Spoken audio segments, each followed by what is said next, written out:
Welcome, here I've got Samsung Galaxy S8 and let me show you how to turn on and off the camera mirror effect at this device.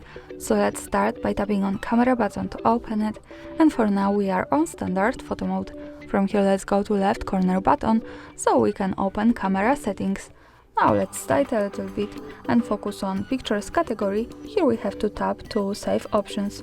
And now at the second place we can find the pictures as preview option, so this is our mirror effect with short info from the device that this can save selfies as they appear in the preview without flipping them. By using the button from the right we can easily turn it off and turn it on as we need.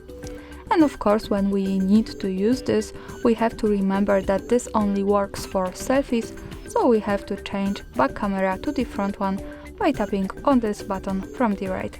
And that's all, thanks for watching, subscribe our channel and leave the thumbs up.